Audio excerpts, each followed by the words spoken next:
Hello, everyone. This is Harry MacArthur. We're Natives Helping Natives, and this is Bob Thornton across from me, and we have a special guest, a dear, dear friend of mine today, Dan Mackin, and he's going to tell us his story, and it's going to be a great day because it's three wonderful people together, and I can't wait. So, Dan, I'm going to share a story right from the get-go, and you know where I'm going to go with this. Yes, I do. 4th of July. So we were invited. Amy and I my wife were invited to a 4th of July party at this couple's house, and they had a giant screen TV when that was big news. Oh yeah, right? That was It was you had to have a party, ceiling. and it was a giant big screen, and they were going to show the film. La Miserable. Yeah, I never say it right because I'm not very Miserable. French, but Yeah. I'm too poor white trash for that. But anyway, I don't do well with a whole bunch of people. I got some little PTSD issues, so I typically will get into the kitchen. I'll make people drinks. I'll wash dishes. So That's what you're doing. So I set up in the kitchen, and this guy comes in and he sits down at the breakfast bar, and I have a constant stream of consciousness that I throw out to the world, and most people miss three-quarters of what I say. And this guy's sitting at the breakfast bar, and he's just laughing at every single joke. So he finally says, friend, you're really funny. And I said, friend, you're really smart. You haven't missed one single thing. And we started talking, and we hit it off, and we were joking back and forth. And then he says, they're all out there watching this musical, and they're doing a big song, and this guy that I don't know, but he obviously read me really quick, he gives me a Stars and Stripe napkin. He goes, put this on your head.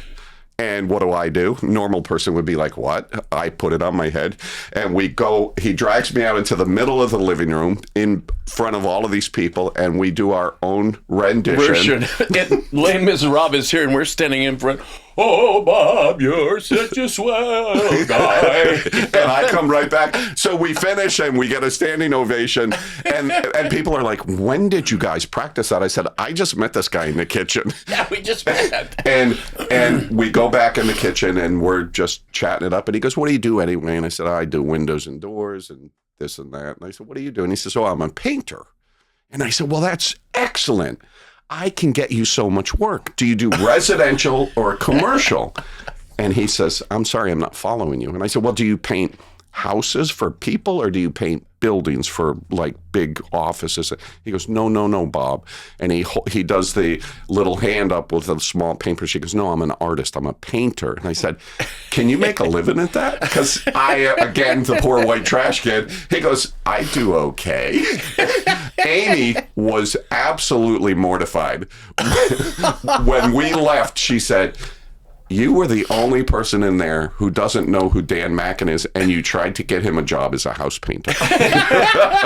And that's funny. And that's how our friendship began. Yeah. And let's start off all the way back at the beginning with childhood, mom and dad, grandparents who raised you, school, and all of that. Yeah, I was born in Pasadena, California, and my father owned this. We were 5 kids.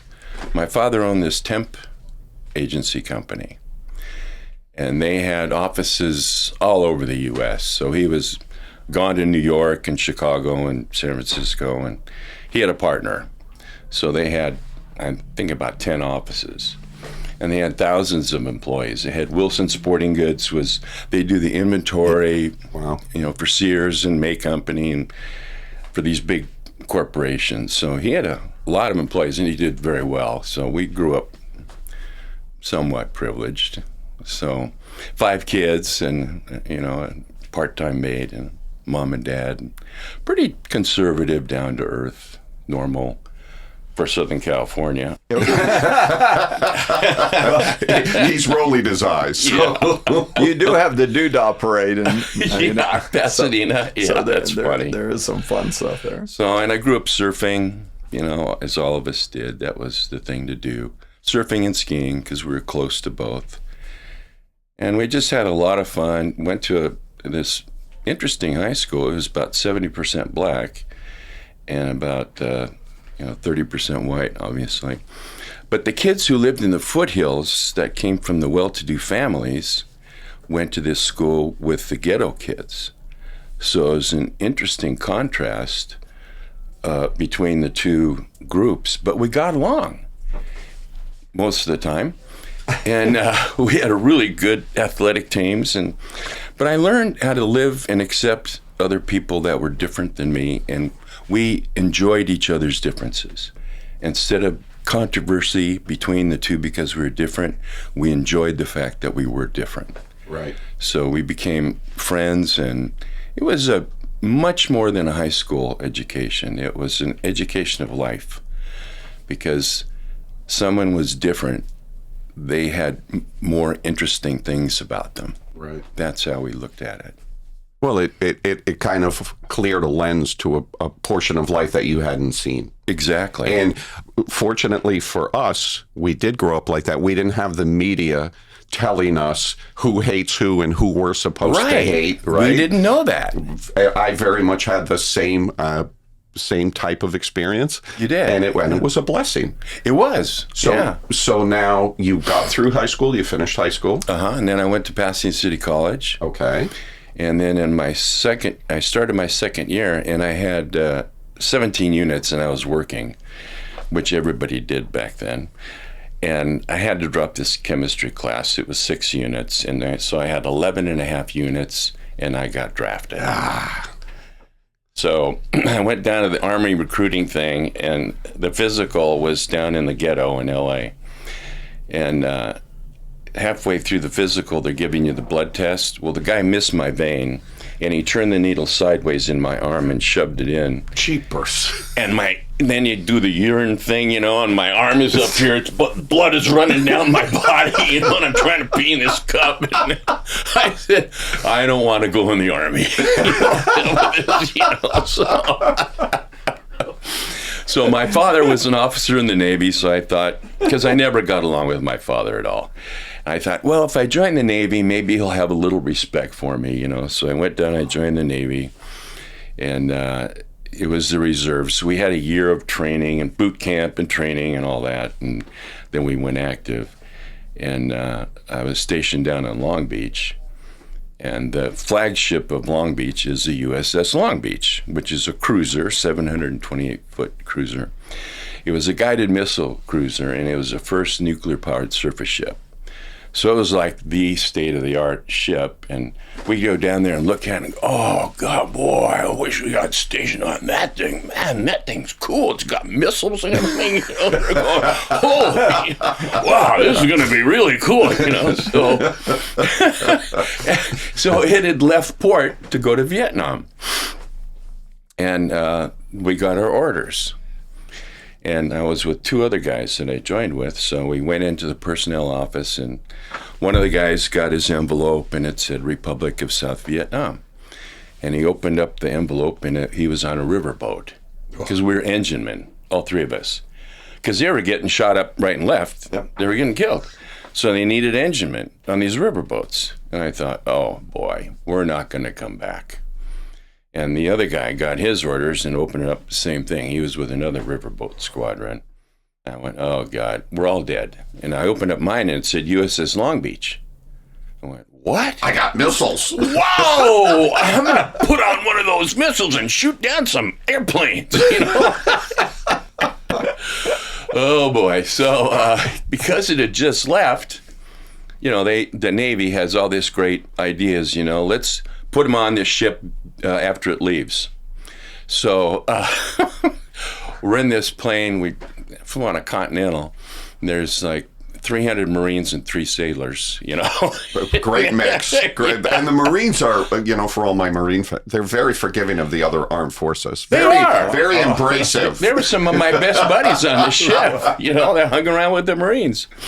So I flew over to the Hawaii, and we refueled, and then we went to Subic Bay not Subic Bay, but Clark Air Force Base in the Philippines, which is about 2.5 hours to Subic Bay.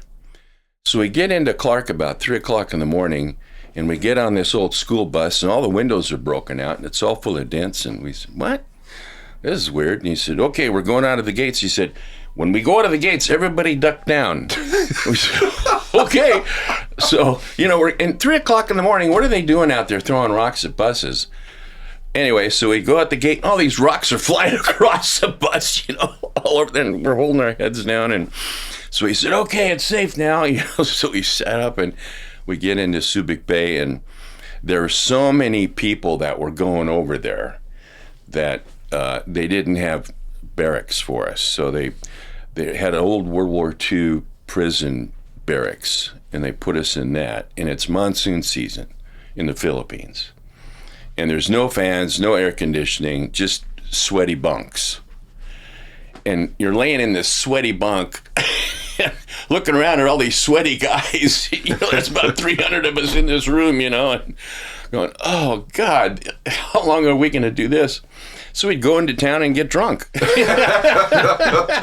Seems logical. Yeah. I mean, what else are you going to do? You're a sailor. So it's a tradition with sailors. It is a tradition. There's a lot of really bad traditions with it. But so finally, it seemed like a couple weeks, they say, okay, Mackin, get on this plane. So there was this about a 25-seat plane. The back opened up like this, and the seats faced backwards. So we all run in there with our sea bags, or putting them there, and they tied them up along the bulkheads and put the seat belts on, and we took off, and we were in the air for about 3 or 4 hours, and they said, okay, we're going to land. And they didn't say, well, they said, you're going to land on an aircraft carrier.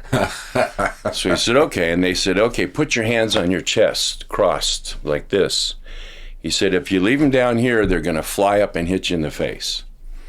So he said, we're going to go from 150 miles an hour, because they have to come in at full speed, and you're going to stop in a second. So going, oh boy, this is going to be fun. So you race back like this, and you're like this, your eyes are about as big as saucers. And bam, it hit the deck, and that thing stopped in a second, and it felt like your face was going to come off.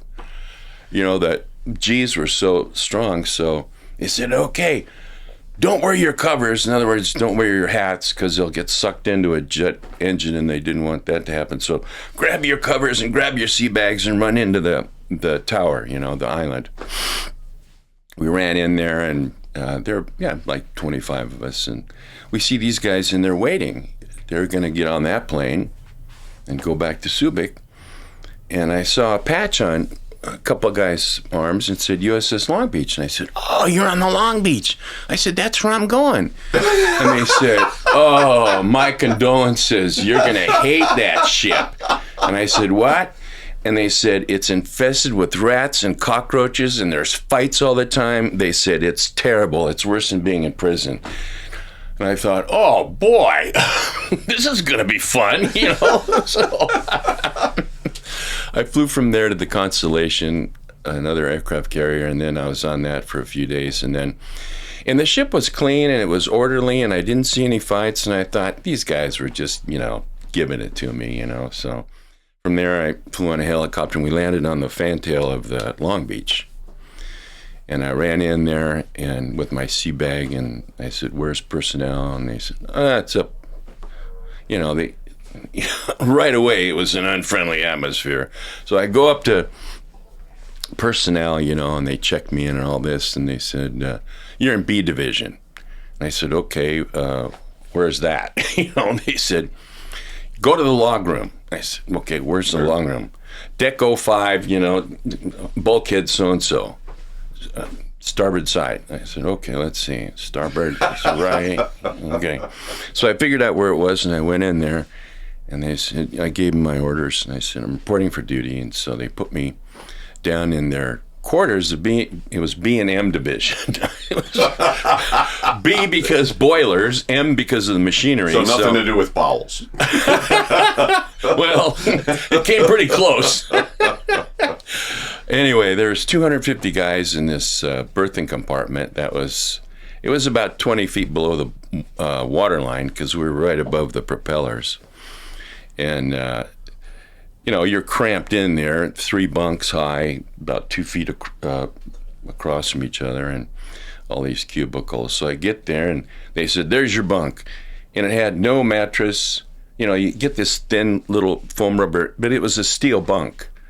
No mattress, no pillow, no blanket, no sheet, nothing. So I said, "Well, what do I do?" And they said, "Well, talk to Spy." This guy just looked like, Mad Magazine, Spy versus Spy. Yeah. So anyway, I find Spy, and I said, "Are you Spy?" He said, "Yeah, what do you want?" And I said, "I need a mattress, a pillow, a pillowcase, a sheet, and a blanket." And he said, "Okay." I said, "How much?" He said, $5. I said, "Okay." I give him $5. So he said, "You got to report to duty. You go up to the log room." And, I put my work uniform on, went up to the log room, and he said, "You'll have it by the time you get off duty." So I stowed my sea bag and went up and reported for duty, and they said, "You're down in the reactor room, but you got to take this test first. You have to learn the basics of how nuclear power works." So took this little test, and they passed it. And they give me this film badge, clip it on me, and they said, "There's the reactor room." So I go down the companionway and go down a few decks, and there's a, no admittance kind of thing, okay. Go in there, and it's this big room, and all these pipes everywhere, and stainless steel grates everywhere. It was several decks. And right there in the middle is sitting this reactor with all these pipes coming off it and everything. I look up there, and there's like this control room. These guys up there in this glass air-conditioned space, there are about 8 of them up there, and, they're talking and everything and looking at the dials and all this guy. I get down there, and this senior guy to me said, I said, "I'm reporting for duty." He said, "Okay." He said, "This is what you do. Here's a clipboard, and every valve had a number on it. So you had to go to every valve and take a mop handle and check around the valve anywhere where there's a connection. You had to check it with the mop handle, because if there was a steam leak, you wouldn't see it, and it would cut your fingers off if you use your hands. So use the mop handles, and you go out on each one, and then you write down the pressure of each gauge, and then you swab the stainless steel grates with Kool-Aid, because it cut the grease. So we had all this But Kool-Aid. it's safe to drink. Yeah, that's all we had to drink was Kool-Aid and coffee. That was it. Kool-Aid and coffee. Kool-Aid and coffee. So talk about drink the Kool-Aid, right? Anyway, so I did that for about a month. Sometimes I didn't even see the sun for probably 3 weeks, because you'd be down there from 12 to 18 hours a day and just sweating. It was 130 degrees. So you couldn't even touch the ladder railings going up and down. And you took these salt pills and drank a lot of water. So you check in your film badge every month. So I checked it in. They went, "Whoa, man, you got enough radiation to last you for the rest of your life." We had a spill down there. We had an accident, and I got fried. So they said, "Well, you're not allowed in the engine room or the reactor room." So they said, "Do you have any other skills?" And they said, "I can type." They said, "Okay, you'll be the number 2 reactor room officer's yeoman." So I'd type up all his letters, and because I had learned how to type a long time ago, and I could type really well. So I typed up all his letters and memos and everything, and they'd go, "These are perfect. There's no typos or anything in it." And this went on for about 3 weeks, and then the log room people up there said, "Hey, we want to see this guy." So I went up there, and they said, "All your letters and memos are perfect. Where'd you learn how to type?" I said, "In the 8th grade, I just have a good memory. I just remembered where all the keys were, They haven't changed them. No, they didn't move them around. Thank God. So they put me in the log room because they needed another typist, So the log room is the room that's in charge of all the engineering department. And the ship is basically divided into 2 parts. There's the deck crew, which does the radar and the navigation. They fire the weapons department is in that. And then there's the engineering, and they take care of the propulsion, the energy, all the electricity, all the plumbing. They do all that part. So they're in the mechanics of the ship, and the other guys basically steer the ship and navigate Anyway, so the two divisions hated each other. They called us snipe, we called them deck apes. And there were two major rivals. So now I'm going to back up. About 2 weeks after I had gone to the ship, they had a movie night. It was in the mess decks. So it was the one and only movie we ever had, because they turned off the lights, they started the movie, of course it broke, and they were constantly fixing it. So the sailors were getting a little antsy, and then somebody started pushing somebody around from the deck department, and it went back and forth, and it just turned into a full-on brawl. There's like 300 sailors punching each other out. And they knocked the projector over and broke that. They just, it was just chaos. I thought, God, this is fun. Movie night, yeah. Fight night. One and done. Yeah, this is fight night. So that was it. We never had another movie again. Okay. Anyway, so back in the log room where. And I was the best typist. These guys were trained, had to be yeomen, but I was better than they were. So I would type all the letters to the admiral. Admiral Rickover was in charge of the nuclear Navy fleet, and he was a real jerk. Anyway, so I worked for the commander, who was the head of the engineering department, and we'd have to send these letters every time we had a nuclear accident, which we had all the time. I had to type these letters to Admiral Rickover, and there were seven sheets thick. Wow. Onion skin, and there was a pink sheet, a blue sheet, a yellow sheet. They all had different colors in a certain order, and you had to put carbon paper between them, and you put them in the IBM Selectrics, and you put it on the heaviest, the strongest type. And I typed this letter, you couldn't make a mistake. It was single-spaced. And it had to be perfect, no mistakes. So I got it pretty much every time the letters came out exactly perfect. So I was the guy who always did that from then on. Anyway, so eventually, well, we did get R&R, but there were a lot of fights, a lot of violence, a lot of rats, a lot of cockroaches. All that was true. Every meal you had, there was some kind of insect in it. You're going, oh, what am I going to get today? A boll weevil, a cockroach, a silver? What am I going to get today? And this friend of mine, we always had SOS or powdered eggs. Nothing was fresh. Everything was canned or powdered. So this guy, one of my buddies, was sat down, and there was this big cockroach sitting right on top of his powdered eggs. And I said, what the hell? And he said, yeah, it's protein, So anyway. So mom wasn't serving that in the upper hills in California. Oh no, it was a different life. No, it was, yeah. What is that saying that there is no gravy as sweet as that of hunger? You're right. It's right. Amazing how we learn to overcome the things when we're a kid that something touched our food and we would throw it out. Yeah. You pick it out. You may even lick that bug off. Well, we did. We wound up just eating everything, It was, and our only decent meal was a bologna sandwich at midnight. So it was called mid-reps, and because they didn't want to cook, so they just made these bologna sandwiches. So I'd have a guy wake me up so I could go up and have a bologna sandwich, because that would be the best meal I'd have all day. Anyway, so we went to Bangkok, Singapore, Hong Kong, all the usual ports, and then while we were there, we did shoot down 3 MiG jets, and we were the first ship in history to do that. Wow!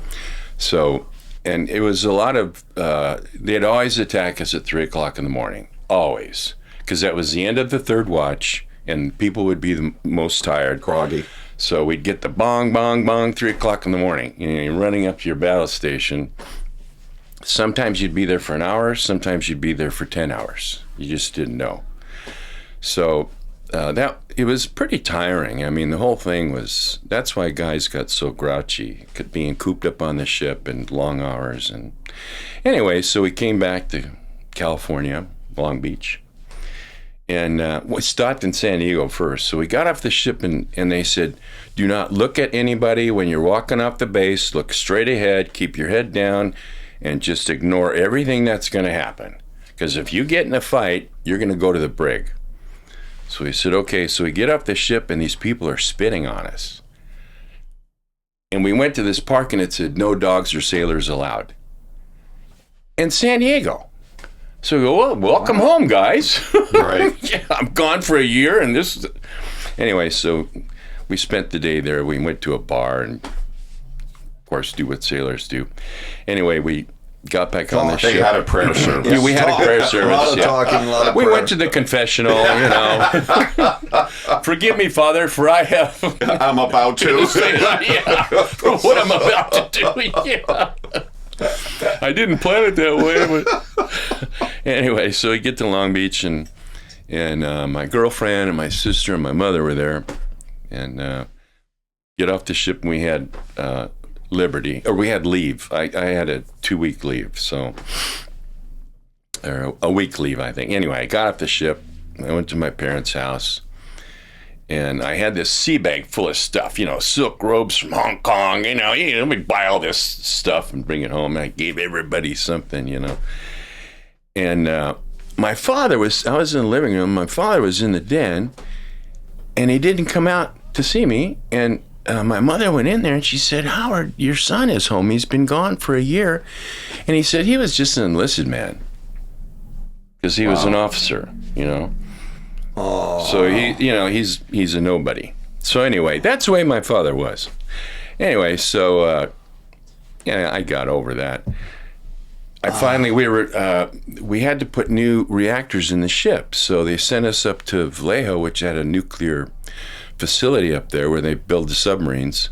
It was in the northeastern corner of the San Francisco Bay. We called it the armpit of the bay, because it was. It was Vallejo.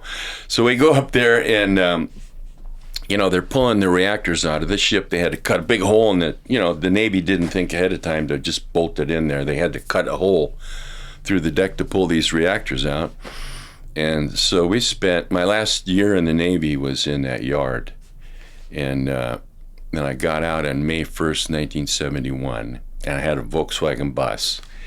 And this best friend and I, he was on the New Jersey, and he did the same thing I did. And he was down in Newport Beach at a friend's house. So I stopped by my parents' house, say hello.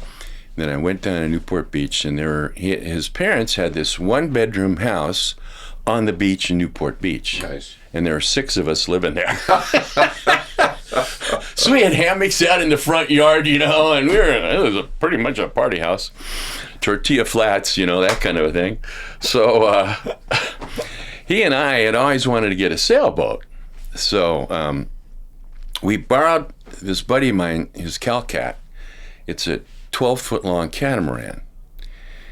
And there are 3 of us, and we said, let's go down to Laguna Beach. It was just 7 miles down. You know, the current and the wind is going with you, you know, and shot down there and get down there, and we land the catamaran on the beach like we knew what we were doing, you know, and we had no idea what we were doing. So we land on the beach, you know, we go to this liquor store, we bought a gallon of wine for some reason. Great choice, of course. great choice. Yeah, very smart to do that and go sailing. A little jug wine. Yeah, jug wine, and we were passing it around, you know, we're sailing. And Jeff said, why don't we just take one tack about 4 miles out, and then one, because we were going against the wind. So, and catamarans don't point very well. So we had to go pretty much straight out into the ocean and then cut back this way, back to Newport. So we got about 4 miles out there, and, you know, land is just a little fuzzy thing on the horizon, and the wine was gone. And so we're looking at this boat. I'm thinking, is this an optical illusion? Because it was the leeward pontoon. In other words, a pontoon that was downwind. It got lower and lower and lower in the water. And I said, am I seeing things? Because it started out with about a foot of freeboard, and now we had about 3 inches. And I said, I think that pontoon has got a leak. And Jeff looked at me and said, yeah, we're really low in the water, and the boat's really going slow. And he said, "You ever seen one of these things flip over?" It flipped over. Right when he said that, it flipped over. So, No. yeah, we're 4 miles out, and the Full of seas wine. are Full of cheap wine. wine. The seas are 4 to 6 Cheap feet, wine. and the wind is blowing, and we have no life jackets. Of And course. the boat is sinking. Just the very tip of one pontoon is sticking out of the water, you know. And Jeff had this red jacket, and wouldn't you know it, the Coast Guard was about a mile away. A Coast Guard cutter was out there. I can't believe our luck. I mean, what was it luck, Dan, or was there a bigger purpose meant for you besides being full of wine 4 miles offshore? there had to been. There had to been. So I'm waving this jacket, you know, and we're waiting, and I'm going, oh, you know, and one of the guys was yelling, and I said, they're a mile away. They don't hear that. It's like yelling at the helicopter, you know. Here I am. Were you all good swimmers? Yeah, we were. We were good okay. swimmers, but there's no way we could make it to shore. But I'm just saying, tread water. That's what Yeah, I'm we saying. could. Yeah, that's all we could do. And we had about a foot left of one of the pontoons sticking out of the water. And so the Coast Guard cutter turns, and he comes over, and he's about 50 yards away, and he said, "Try and right the boat." And we said, "It's sinking! Right the boat? Are you kidding me? All you see is a little tip of a pontoon, you know?" That's why he was in the Coast Guard, not the Navy. That's right. So, Sorry, Coast Guard. So the guy, I said, "Shoot us a monkey fist," you know, which is a ball with a thin line on it. So they go, pow, you know, they shoot it over to us, and we swam over and got it and wrapped it around the mast and swam to the ship, and they put out this net, and the ship is really rocking really hard. So you had to kind of grab onto the net when it's down, and it pulls you up, you know, and then you got to scramble out of there. And that was hard to get back on that ship. So they pulled in the catamaran, and they got it up out of the water, and all this water's pouring out of it. And of course, the cutter is rocking, and bam, the catamaran hit the side of the ship and opened up, and just whew, all this water came out. It was full of water. So they get it on the ship, and they gave us blankets, you know, and we're talking, and I said, you know, we have this old joke in the Navy. You know why you have to be over 6 feet tall to be in the Coast Guard? And he says, what? And I said, yeah, in case the ship sinks, you can walk to shore. So that didn't go over very well. Back in the water. Right after they rescued you. Yeah, right after they rescued me. And I said, I'm sorry. You know, it was just a joke. No. Sorry, you know. Anyway, so we got back, and that was a long story trying to get that boat back. In the meantime, Jeff and I sell our Volkswagen buses. We had $2,400, and we got a hold of this broker named Peggy Slater, and she said, I know of this. Before that, we found this. It was called a Firebird. It was kind of a handmade boat that we could afford, and this guy who owned it, we saw it through a broker, and we really liked it, and so we decided, let's get a couple of quarts of beer and go down there and spend the night on it, see what it's like, you know. So we didn't own the boat or anything, you know. We look on the registration, it says, so-and-so Watson. We go, oh, that's cool. Sweet. You know, we're drinking the quarts of beer and looking around and looking at all the cabinets and everything and checking it out. And we said, yeah, this would work for us, you know. And so we fell asleep. And the next morning we wake up, and we're kind of groggy. We've got our sleeping bags and all these beer bottles. We're kind of cleaning up, and we hear this guy out on the dock, and he's saying, Mr. Watson, I'm over here. And we're going, Mr. Watson, oh my God, that's the owner of the boat. We got to get the hell out of here, you know? So we grabbed all our stuff, and we jump out, and we're running down the dock, and he's looking at us. He's kind of glaring at us. He says, hey, were you guys on my boat? I said, just pretend you don't hear the guy. You know? Just keep running, you know? So we did find a boat in Marina del Rey. And it wasn't Mr. Watson. It wasn't Mr. Watson. It was an old Columbia 24, and a fiberglass boat, which made more sense. And it had about 5'6" headroom in it, and we were both 6'2", so that worked out well. And it had no engine, and it had no equipment on it. So a friend of ours' wife worked for the Irvine Company, so we got a slip in Bayshore Marina, which is an exclusive gated community down in Newport Beach.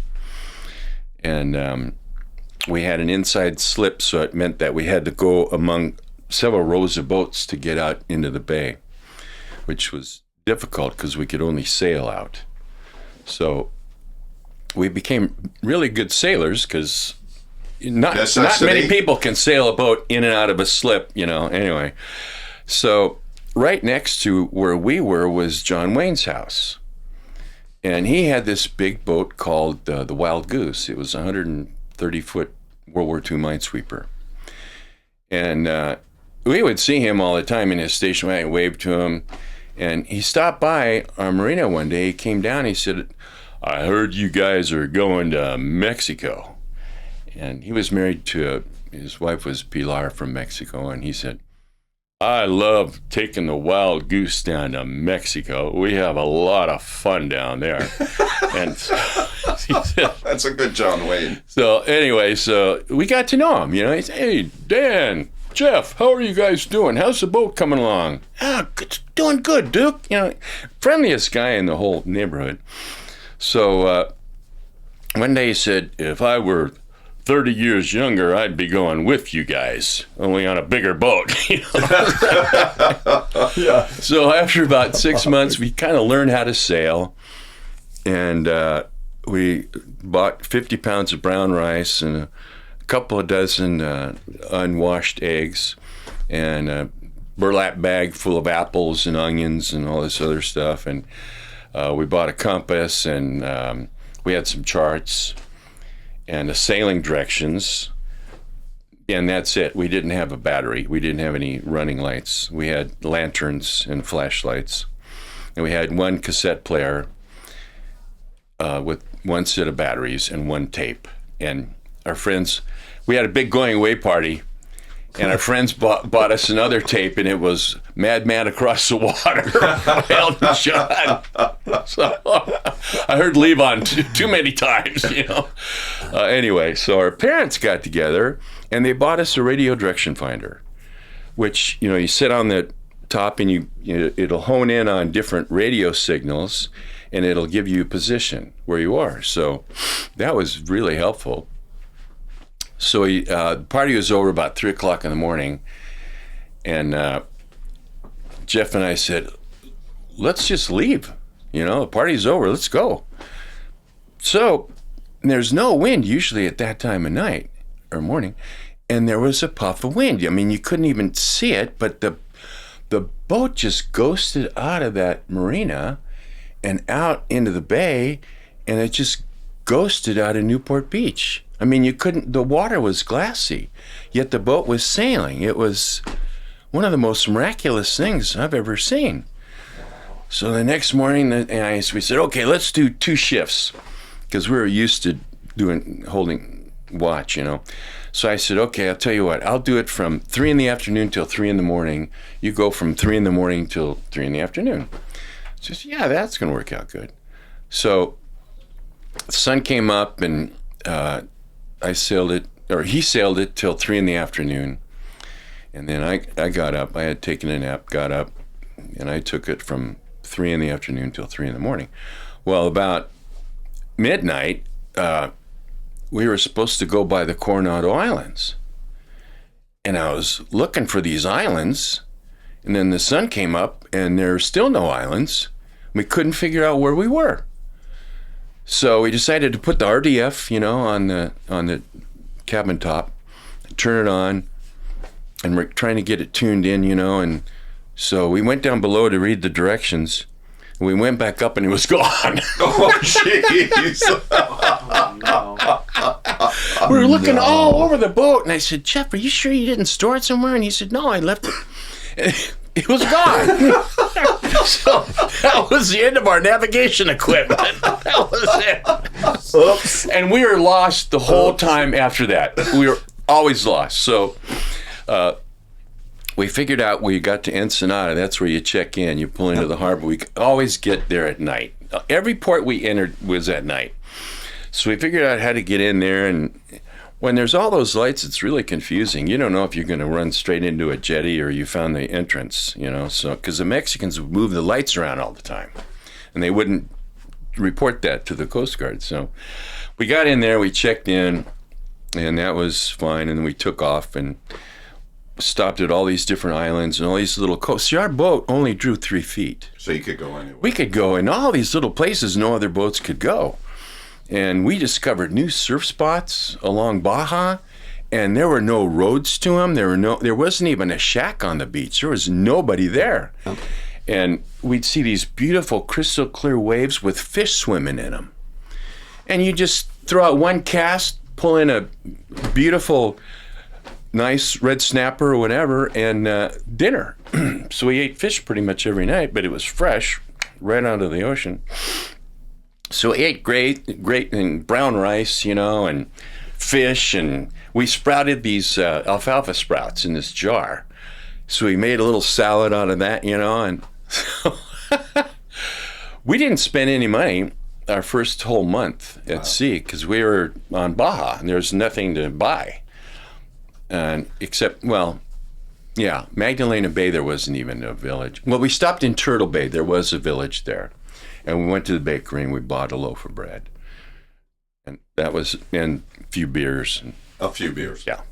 But we never took any alcohol on the boat because we figured we were handicapped enough. Just our lack of knowledge, that would do it. That's your tequila. It's your lack of knowledge. So take a shot of that, So we get down to Cabo San Lucas and we met these guys and their father. They were on this Tahiti ketch. We anchored next to them. And in Cabo, the water just drops off. So you have to pretty much sail right onto the beach and tie one line to a coconut tree and drop the other one behind you because the water drops off. It's about 300 feet deep, only about 100 yards offshore.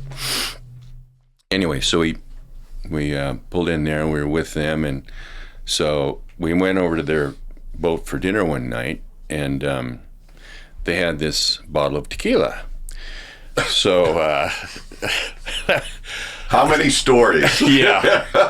So that I don't even need to tell you anymore, except for the fact that we ran out of ice, and there was this Jeep on the beach, and one of the guys and I rode to the to shore, and we get in this Jeep and started up, and we drove into town. We bought this ice and came back and parked it back on the Jeep, and I said, "Where did you get that Jeep?" And he said, "That's not our Jeep.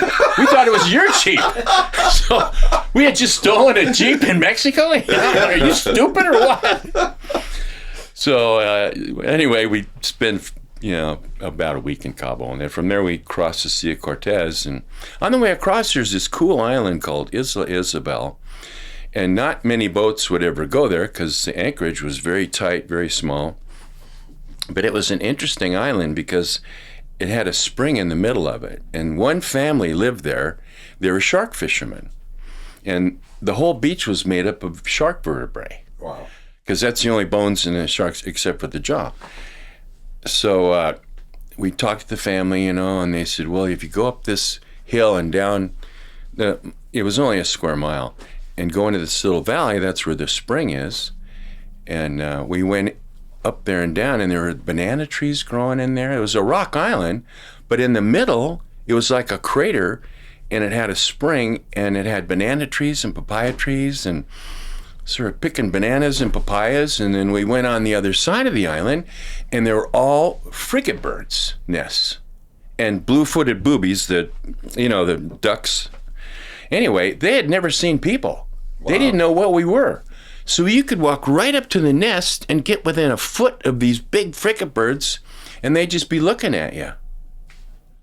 And then we go up to the ducks, and they were sitting on their nests in the rocks, and they'd just look at us. None of them flew away or anything. It was crazy.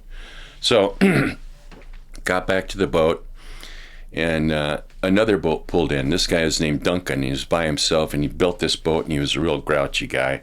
So he invited us over for breakfast because these boats would go down the coast in a kind of a fleet, we'd meet up. And so he invited us over for breakfast, and he had bacon and everything. And going, wow, this is pretty cool. We can get over the grouchiness real quick, And he was looking at our anchor, and you could see the bottom. And he said, that's the dumbest anchor I've ever seen in my life.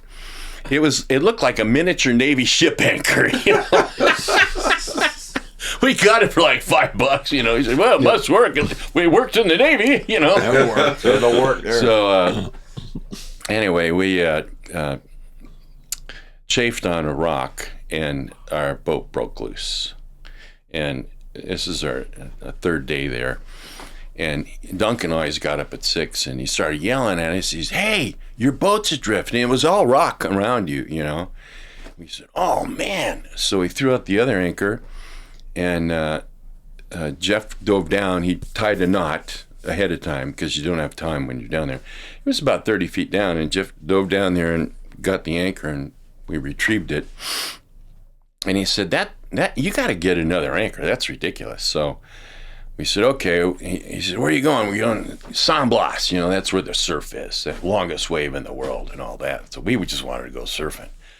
So he said, oh, I've never been there. And he said, yeah, well, this is where it is. We showed him on the chart and all that. And I said, you can either pull into the river, the San Blas River, or you can anchor out in the roadstead, or you can pull into Marichin Bay. And he said, I'll just anchor out. A roadstead is just anchoring off the beach. So we got there, and since we didn't have an engine, we flagged down these fishermen, and we asked them if they would tow us into the river. Well, you're going through waves, and they're like 3-4 foot waves, and he had to really go as fast as he could to outrun these waves, because you can, it'll break on you, And anyway, he said, you guys are crazy, miss, And we go, so he anchored out there, and we pulled into the river, anchored in this nice, calm river, and we had this pool toy that we called our life raft. It was one of these, it wasn't a life raft, it was a pool toy. And we used that to row in, and usually we just paddle our surfboards in, but we used this time because we were taking some stuff in. We met this guy from San Francisco. He rented this house from this lady who lived next door. She would move in with her sister, and so we wound up renting that house. And so we moved off the boat for 3 months. But anyway, our first day there, we said to Duncan ahead of time, we'll meet you at this restaurant in San Blas. It's a really good seafood place, It's right in the middle of the little Zocalo there. So we're sitting in there, and after being, brought into the river and everything's perfect, we're sitting at the table. We ordered lunch, and a couple beers, and it was on its way. And we see this guy walking down the street. He's soaking wet, and long pants and everything, and he's soaking wet, and it's Duncan. And he's walking down the street going, cussing at us, and waving his fist, and we're going, God, what did we do? And he said, you idiots, he said, I anchored out there. I tried to row in, and the swamp my dinghy, and I almost drowned, and he said I had to drag my dinghy in.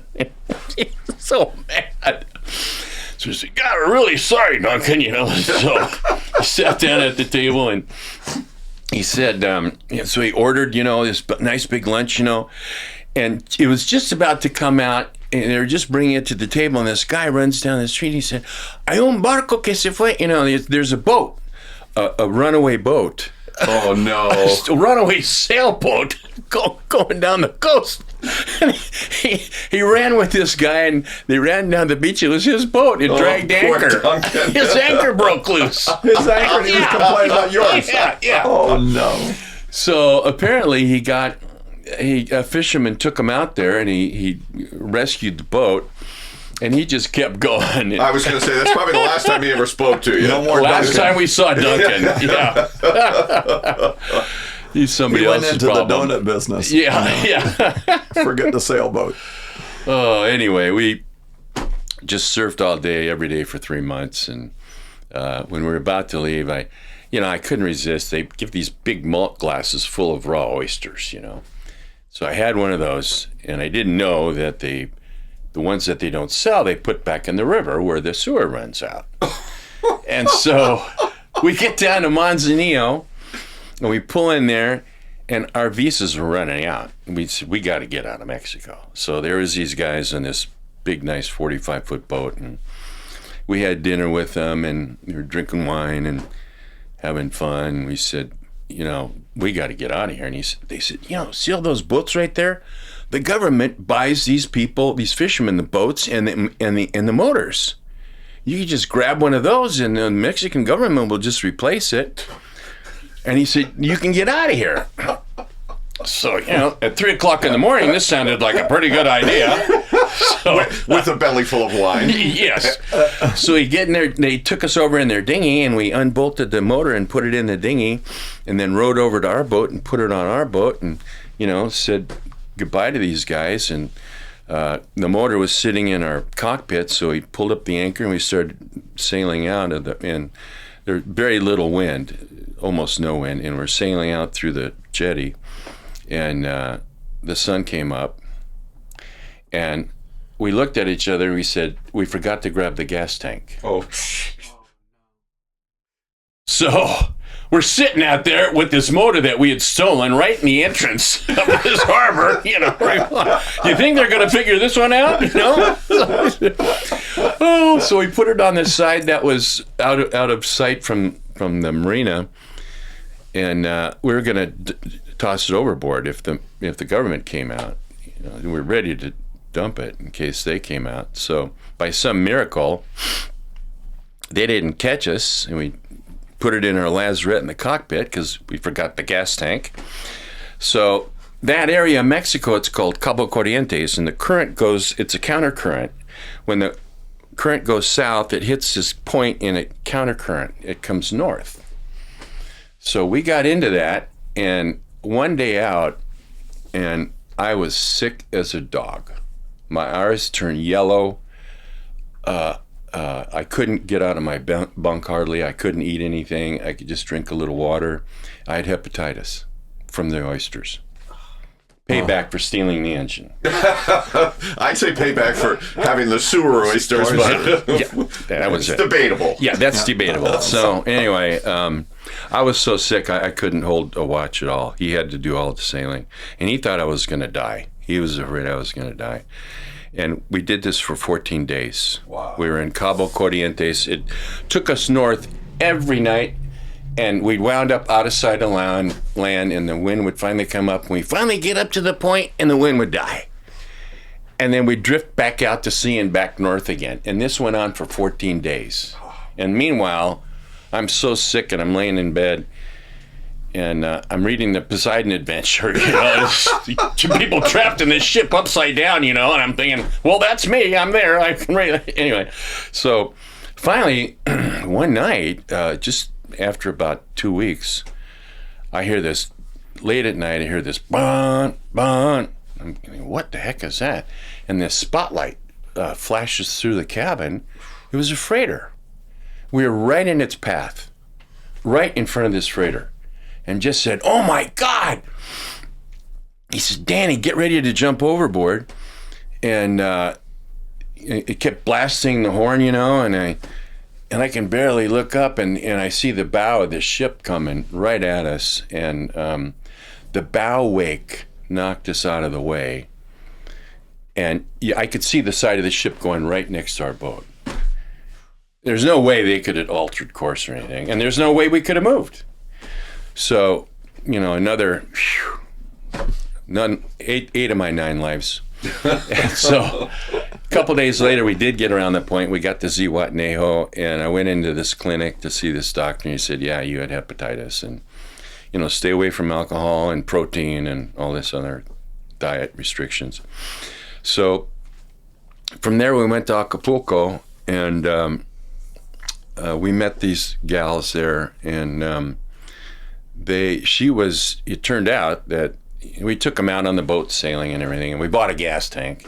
Those World War II, that you put on the back of a Jeep with a tube running out of it with a spout about 4 inches wide, and ran a tube into the engine, highly dangerous. So anyway, I met her, and it turns out that she was a Supreme Court attorney. There's only a few attorneys in Mexico that could argue in front of the Supreme Court.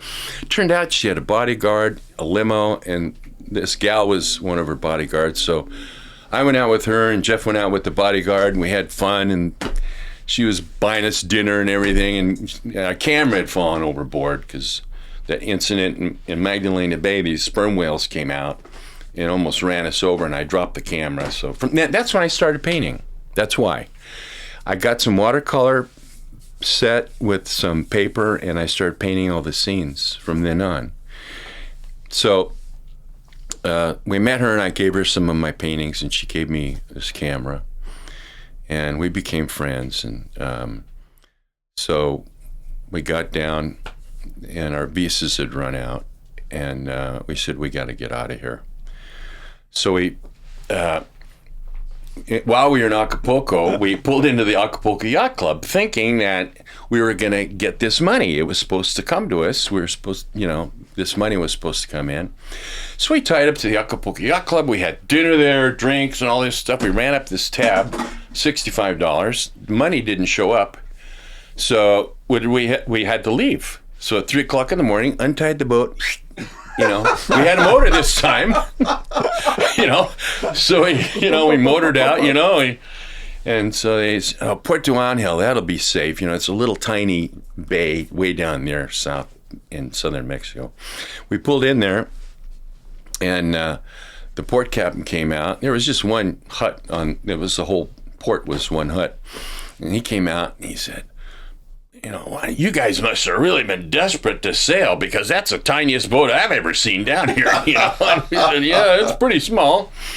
And so these friends of ours that we, had met along the way, hung out with them in Acapulco, they pulled in about a day later, and they said, man, the port captain's mad as hell at you guys. He's telegraphed all the different ports, all the way down Mexico, and they're after you guys. Oh, man, we better get out of here. So, and we had expired visas. And anyway, so this port captain was really nice. He didn't know anything that was going on. And he invited us up to his house for dinner, and we met his wife and his daughter, and they made a beautiful dinner for us. And he carved this little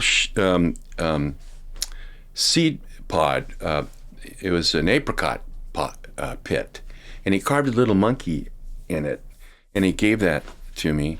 They're very sweet experiences. So anyway, we took off. We said, we got to go to, you couldn't go to Guatemala because they didn't allow U.S. boats in there because of all the stuff that was happening with the guerrillas and all the stuff the U.S. was doing down there in the CIA and all that. Anyway, so we had to skip Guatemala, but we ran out of water.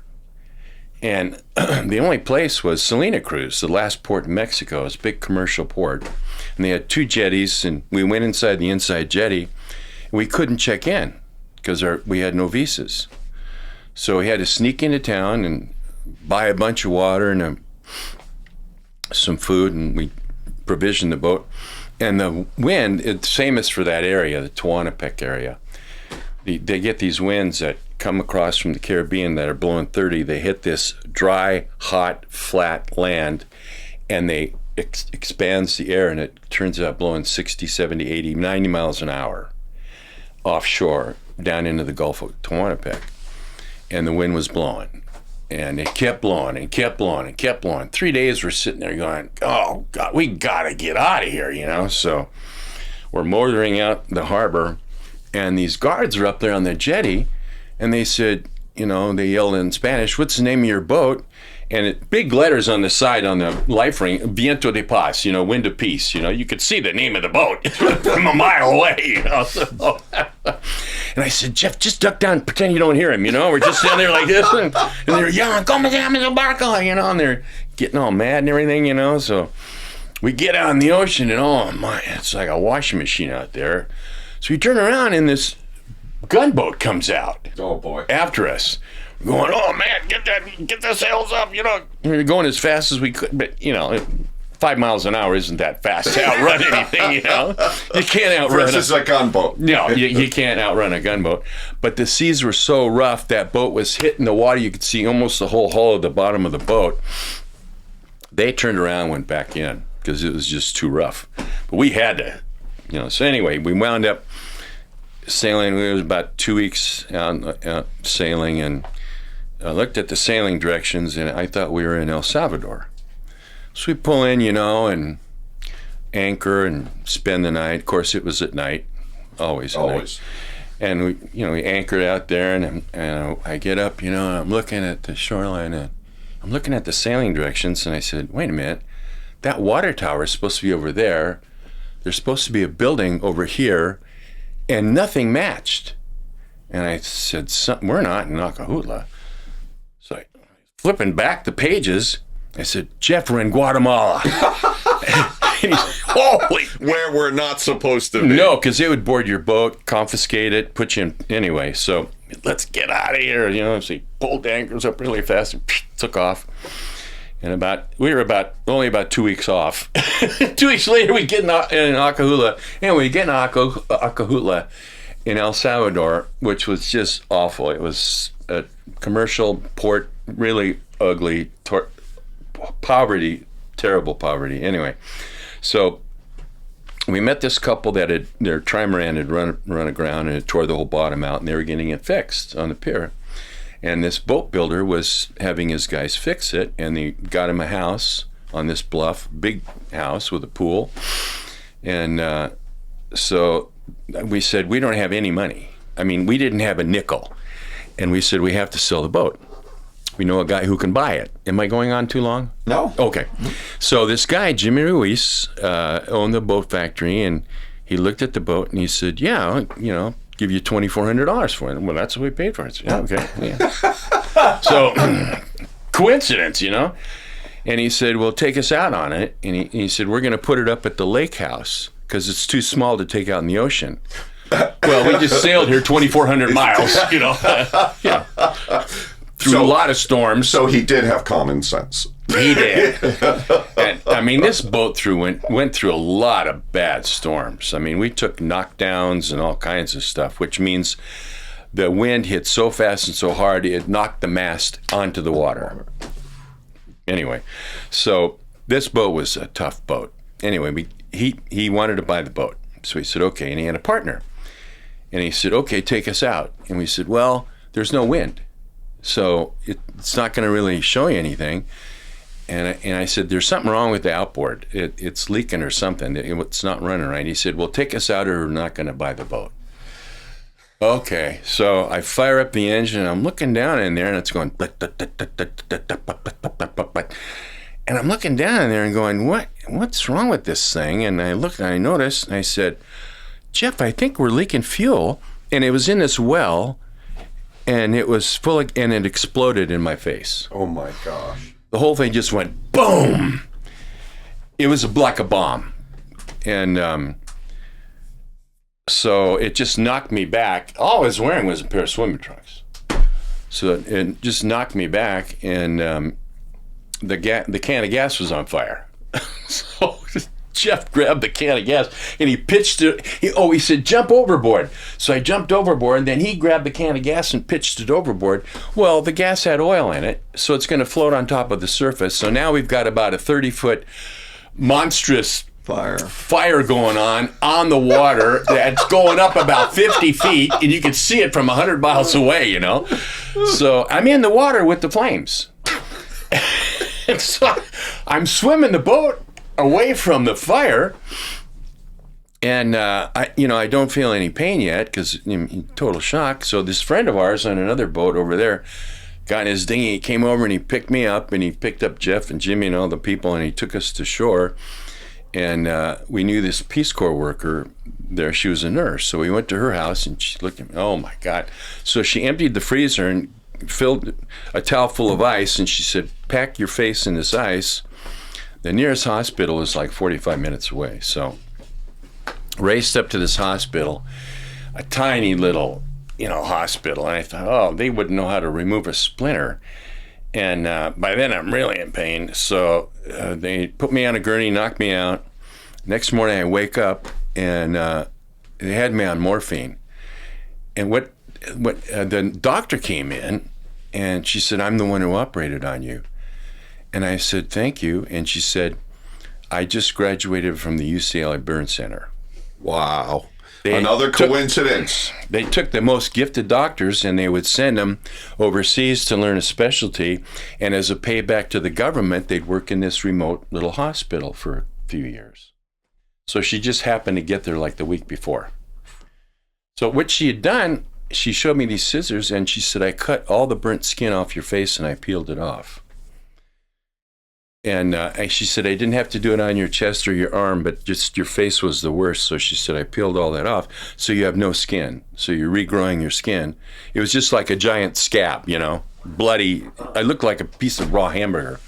So my buddy came in and saw me. He went on and he threw up, I said, "Oh, this is a good sign, you're doing very well, So, but you paid the nurses and they'd go across the street to the pharmacy because Jimmy had paid us for the boat by then. And, he still bought the boat. Yeah, he still bought the boat. Believe it or not. Well, he probably said, "What are the chances this boat will explode twice?" Yeah, right? Yeah, right. Yeah, they're going to put it on a lake because it's not safe for the ocean. So anyway, I was in there for a couple of weeks, and the first day, the guy next door to me came over, and we'd play chess all day. We'd play for hours and hours. And he was the only other one in the whole hospital, the only other patient. There were only 4 rooms, and he was in one of them, I was in the other. So we played chess all day, every day, and I got to know the guy real well, very intelligent guy. And at the end of it, when I was getting ready to leave, I went over and I was talking to him, and I said, "Yeah, I'm leaving now." And he gave me his card, and he said, "Don't mention this to anybody, but I'm here drying out." He said, "I'm an alcoholic and I'm here for rehabilitation." He said, "They put me in this remote hospital so nobody didn't know I was here." He was the vice president of El Salvador. No way. Yeah. That's who I'd been playing chess with for the last 2 weeks. That's awesome. So he said, "If you ever need anything, just give me a call." I got out of the hospital, went back down to Acajutla. Jimmy was getting ready to pull our boat out of the water, to put it on a trailer on the pier. So there's these storms in the summertime called chubascos, and they come out of many different directions. You can see them coming in the daytime because the sky just turns black. And when they hit, it can go from 0 to 60 miles an hour in about a minute. So they're very dangerous. And anyway, he's pulling the boat out in the afternoon. I thought, you should have done it in the morning. And Jeff and I are on the boat. And the pier is about 30 feet, 40 feet up there. And they're pulling it out, and they strapped it in. We went underwater, and we put it in the right places. We didn't have a propeller, so that wasn't a problem. But anyway, we got it in the right place, and it was in this cradle, this canvas cradle. And they started lifting it out of the water. Well, I'm looking at this chubasco coming, and I thought, you better speed this up because we're going to get caught in this thing. And Jeff and I are sitting on a boat hanging over 40 feet over the water. This isn't going to be a good result. And we're going to lose the boat. So just as they're getting it over, the chubasco hits. And this boat is swinging all over the place. And I was in the bow, Jeff was in the stern. We're just hanging on for dear life, and it's banging against this trailer thing. And they get it down in there. And we jumped off the boat, and they welded a bunch of stuff to make adjustments for it. And stepped the mast, took that off, laid it on top of the deck. And we went back at that time we were staying with this Fred and Audrey, who had this house that Jimmy provided for him. So went back to their house, and I still had some healing to do because she said stay out of the sun for the next couple of months. So I met these guys from England, and they were traveling in this Range Rover. And one of the guys, they were going to go back, and one of the guys, Jeff took off to Costa Rica because he had a crewing job. I stayed in Acajutla, and this guy named Graham and I decided to take a little side trip. So I had a sail bag with some clothes in it, and I had no idea we'd be gone as long as we were. So we headed up by train through El Salvador and went to Guatemala. And we went through Guatemala, and we wanted to see the ruins called Tikal. The northern part of Guatemala is all jungle, and it's very undeveloped, and it's all mountainous, and it's jungle. And there's these ruins right in the middle of it called Tikal. The tallest ruins in Latin America. I mean, they're just dynamic. So walking all through Tikal, it took us all day to get there. We're walking through all the ruins, and there's a fourth pyramid is off in the jungle, and it hadn't been excavated yet, so there's trees growing all over it. But it's the tallest one. So we had to go there, and we climbed up to the top, up to the roof comb, and we're, 230 feet up there. And for some ungodly reason, I decided to walk around the back of it. Now, the back of these pyramids is sheer straight down, no steps. So What could possibly go wrong? So there's this little ledge about 10 inches wide, and there's nothing to hang on to because it's just a wall. So for some idiotic reason, I step out onto this ledge, and I'm just kind of scooting my way down there, and I'm looking out, and I see flocks of macaws and all these beautiful jungle for miles as far as you could see, just all this beautiful jungle. And then I looked down, and I thought, oh my God, I'm 230 feet up in the air, and I don't have anything to hang on to, and I'm standing on an 8-inch ledge, It all kind of, so my knees kind of buckled, and I kind of leapt and grabbed onto this root of this tree that was growing on the pyramid. And I grabbed onto this thing and pulled myself up, and I got out of there, and I said, Graham, I want to go down, So anyway, we traveled through Guatemala, and then we went to Belize. And we went into Belize on the kind of middle of it, on the western side, not on the coast side, but the western side. And you had to have $100 a day for your visa. And we only had like $500, so we got a 5-day visa. We said, how are we going to get through Belize in 5?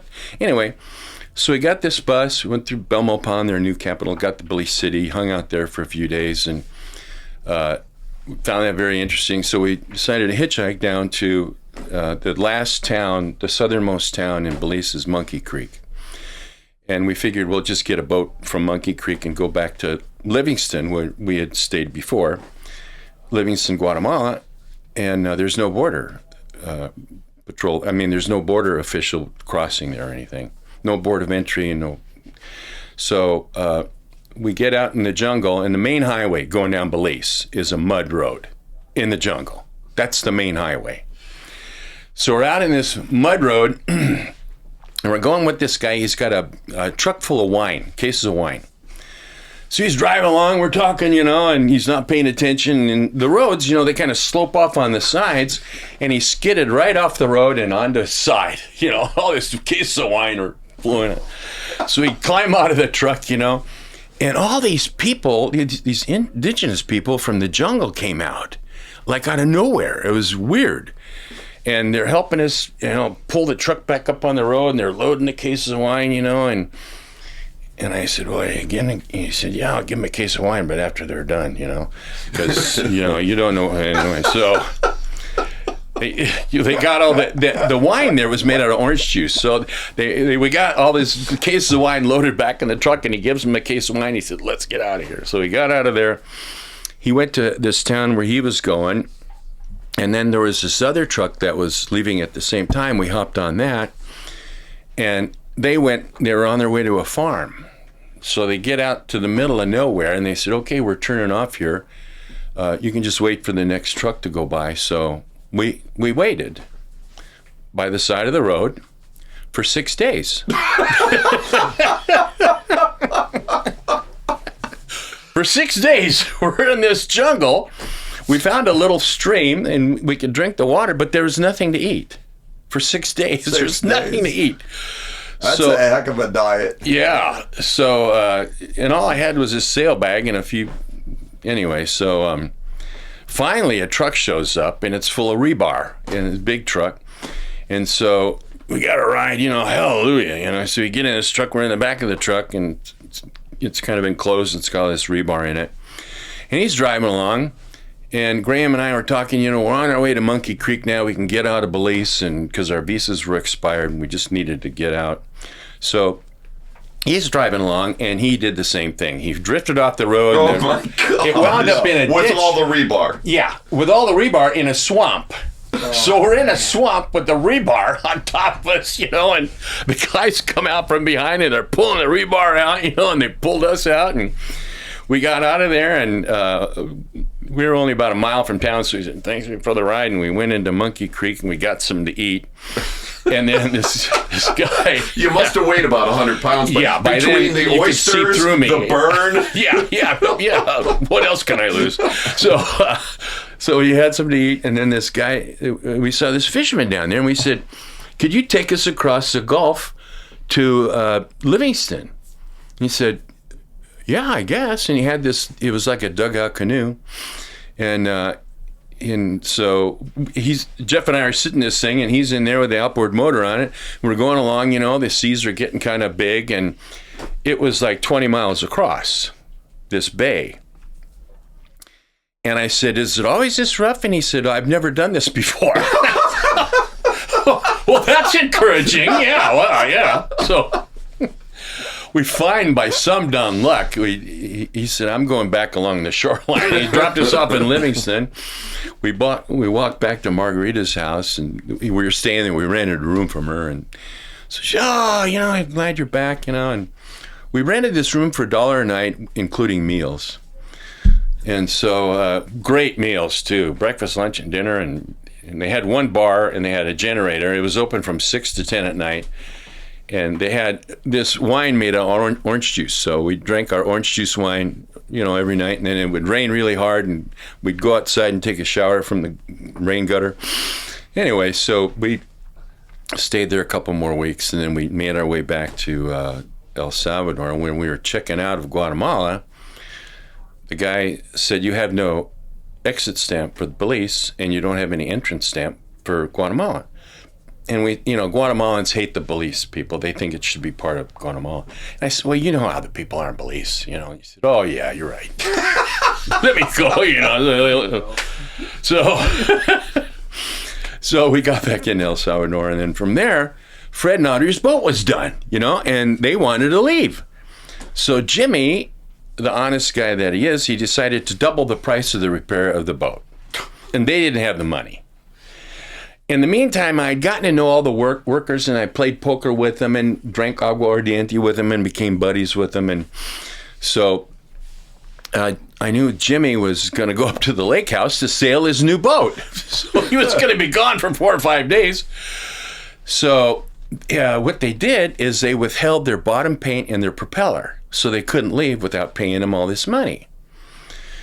So I got in the bus, and I went up to the factory, and Juan, Jose, how are you guys doing, and all this stuff. I said, yeah, Jimmy sent me up here to get the propeller and the bottom paint. They said, no, Jimmy. I said, no, I talked to him. He said, go up to the factory and get Fred and Audrey's bottom paint and their propeller.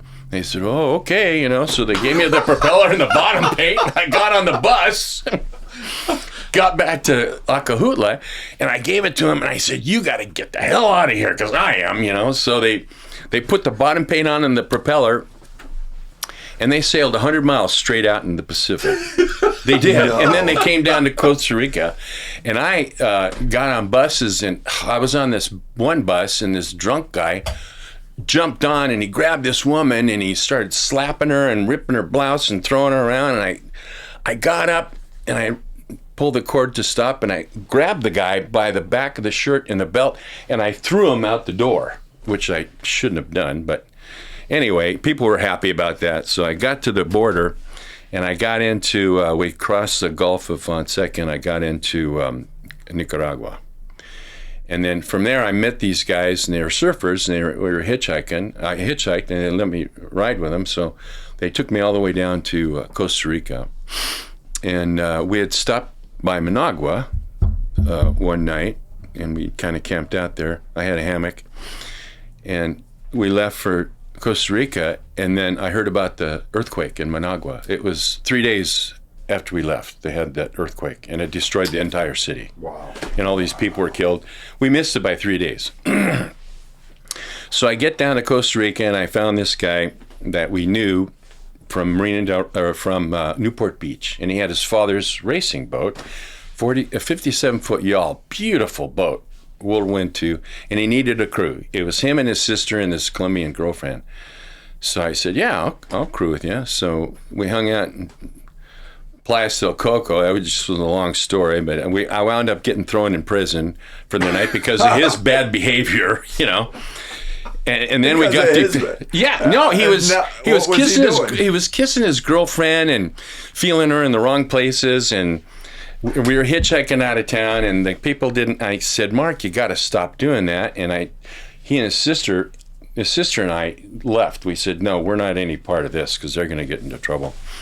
And we were hitchhiking, and they're in the back of this police van, and I said, oh, we don't know them.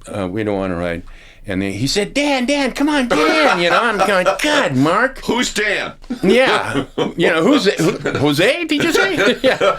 So I said, Mark, you don't know where we're going? And he said, oh, I get rides from the cops all the time. And I said, well, this ride you're going to remember. So sure enough, we pulled up to this big, scary-looking prison. It looked like Alcatraz. And we go in there, and they're going, gringo, you know, they had these basement type cells with these bars, you know, at the ground level, and they're reaching out and trying to grab us and all this. And they took the girls and put them in a separate cell, and they put Mark and I in this cell in the back. And we're going, yeah, well, now what? So a guy came in about 4 a.m, and he pulled me out, and literally, there was this chair in the middle of this room with the light above the head, you know, and all that. Uh-huh. And it was a warden, and he had all our stuff spread out all over the place.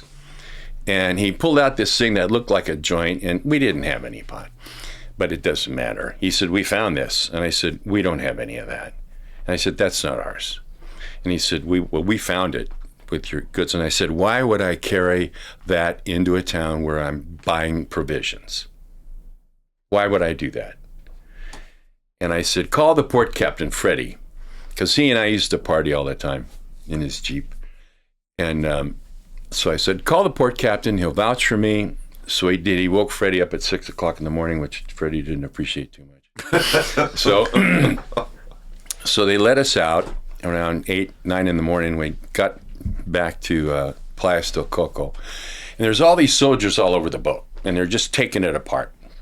All the floorboards are all out, the hatches are all open, everything's emptied out all over the place.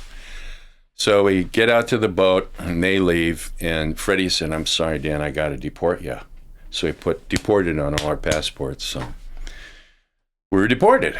So we put everything back, weighed the anchors, took off, and Mark said, there's this really cool place just about 100 miles south of here. I want to see it. And I said, Mark, we're deported. And he said, there's no port captain there. I said, okay, let's go. So it took a lot of convincing. Yeah. So we couldn't have said no twice. Like, no. No, Okay. I didn't do it twice. Anyway, so we sailed the whole coast of Costa Rica, and we pulled into Golfito, and there was my buddy Jeff. He was on the Red Wing, so we stayed there for a while. And then we went on our way to Panama. We stopped at these 2 beautiful deserted islands. We get into Panama. Somebody had just OD'd on LSD. I don't know how you do that, but they died like 2 days before we got there. So gringos were kind of persona non gratis there, you know. So it was the day before Christmas, and I decided I got a crewing job on other people's boat. They're going to the South Pacific. Jeff always wanted to go to the Caribbean. I always wanted to go to the South Pacific. So they were going to the South Pacific. And I said, okay, but I'm going to go see my parents for a week. You know. So I got on a plane in Panama City, and I flew to L.A., and I got there around 5 in the afternoon on Christmas Eve day. And I got a ride to their house, and I showed up there about 6 o'clock on Christmas Eve. You know, they didn't know I was coming, and so it was kind of a surprise. I'd been gone for over a year. And so we had a great Christmas, and my brother was in college, and he was a year ahead of me, and he was 4 years younger, and I thought, well, maybe I should go back to school. instead of being a kid. I need to grow up someday. So I went up to San Jose. I went to San Jose City College. I needed 17 units of straight A's to get into this private university in Mexico. So I did. I took 17 units, got straight A's, got accepted to this University of Americas. It was about 70 miles southeast of Mexico City. And I got in. It was a bilingual university, so you had to speak Spanish and English to graduate, and your classes were half in Spanish, half in English. So after a couple of quarters, I broke up with my girlfriend, and I met another girl, and she and I decided to go down to South America, do an independent study, because we heard about this guy named Mike Silikas who would hire you as a tour guide on the Amazon. And I thought, wow, I've always wanted to go to the Amazon, So we were taking trains and planes and every way you could get down there. We get down into Quito, and we took a bus down to the headwaters, and we got on these little trading canoes. It took us a month to go 300 miles because they wouldn't travel at night, which you couldn't travel at night. And we'd stay at these farmhouses along the river. And finally, we got stranded in this little village for 2 weeks with no food, no place to stay.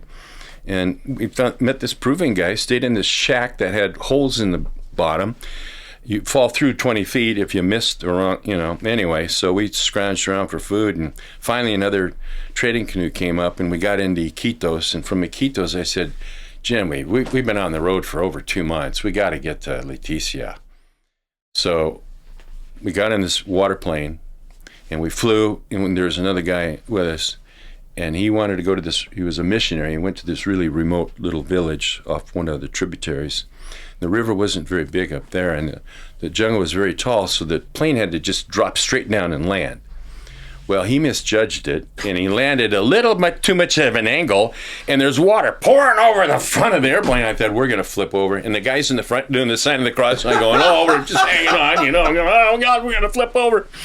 And it finally settled down, and he got to the dock, and the guy got off, and he said, good luck, So the plane had more room to land in Iquitos, so we get into Iquitos. We spent a couple nights there, and then we got on another boat.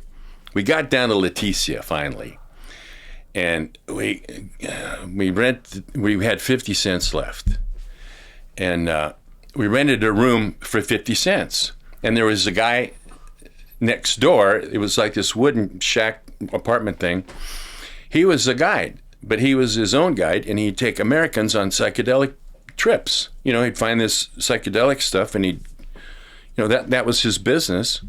So one day he had too much of this funny juice, and he went down to the Zocalo, and he opened up this big thing of marijuana, and he's rolling joints there, and with all these tourists, and they said, well, he lives here, it must be cool. Well, the cops, of course, busted him, and then they go to... we hear him tearing the walls apart down there, we went, oh, God, what the hell is going on, and then we heard what happened. So I'm sitting there, the window, they didn't have any panes on the window or any screen. It was just a wooden. So I'm sitting there at this table looking out, and this cop comes up, and he puts his elbows on the windowsill. And he said, buenas noches. I said, buenas noches. And he said, open the door. And I said, oh, God. I opened the door, and they came in with assault rifles, and they ripped all our stuff apart, and they didn't find anything, and I did have a little bit of pot stuck up on one of the things. And this guy had a trench coat, and this is the Amazon. He's got a trench coat. He thinks he's Columbo. He's looking around, and he sees it up there, and he pulls it out, and I said, the guy gave it to me. I didn't know what to do with this. I just stuck it up there. And I said, we're getting a job tomorrow with Mike Silikas. We're going to be tour guides and living down there, and we don't do any of this stuff. And he said, okay, this is okay. You're fine. He said, a gringo like you and your girlfriend, gringos like you shouldn't be spending 8 years in a Colombian prison. Wow. And I thought, I don't think so. I've already experienced Costa Rica for one night, and that was enough. So anyway, the next day we go in there. We've never even met the guy. I forgot to even write him a letter. So we just show up there, and he gave us jobs. And he said, she's going to be my secretary, and you're going to open up this, it's like a fish camp kind of a thing up there, up 11 hours upriver in Peru. And it was this island in this little thing where it had about 35 rooms. on these two wings, and it was about 25 feet up in the air. So we went, there were about 8 of us. We got in the boat, and it was an 11-hour trip. We got up there, spent the night. The next day, it had no electricity or anything like that, but we did have running water. We had these cisterns. So we got everything going, and we had a couple of workers, and this Colombian guy and this Peruvian housekeeper, chambermaid, were getting into it all day. They got into it all day up the river to this island, and then they were getting into it all day the next morning. And we're in the kitchen, and everything's open air. And the kitchen's like 25 feet, everything's on stilts because the river rises and falls 22 feet. So we're up there in the kitchen, and Beleño, she just crossed the line and said, "Hijo de puta," which is a death sentence in Colombia. And he was a big guy. He fought in World War II. He was this big guy. And, of course, we were in the kitchen, and he grabbed the biggest butcher knife you could find. And he grabbed her by the throat, and he had her leaned over the railing. And if she fell, it would have probably killed her. But he took this knife out, and he was going to cut her head off. So I'm grabbing on both arms on his arm. We're going back and forth and back and forth. The Beleño, no, they're all still in prison. We're all going to die. And I said, she's not worth it. And it just lasted forever. So finally, he dropped the knife, and he disappeared into the jungle. He was gone for 3 days. We didn't see him for 3 days. So he came back. Make a long story short, I spent about 6 months up there. And boats would come in twice a week, and they'd spend the night. I'd take them on jungle walks, and we'd have parrots there and entertain them and had dinner for them and all that. And so they would come twice a week. And I got kind of tired of living up there. And anyway, it was coming into dry season, so the river dropped, and the boat couldn't come into the little bay that we were in, this little lake that we were in. So we had to cut a path about 1 kilometer long to the river, the main river, so they could anchor there and transport the passengers along this trail. So it had to be 6 feet wide, and we had to cut down all the trees for 6 feet wide and all the way to the river. And we're spending all day, every day, 5 of us were doing it with machetes. We're cutting down all these trees with machetes. I was really tired, and I got to the end, and this machete deflected off the tree and hit me right in the hand, and you can still see the scar. And it buried itself. I could see my bone.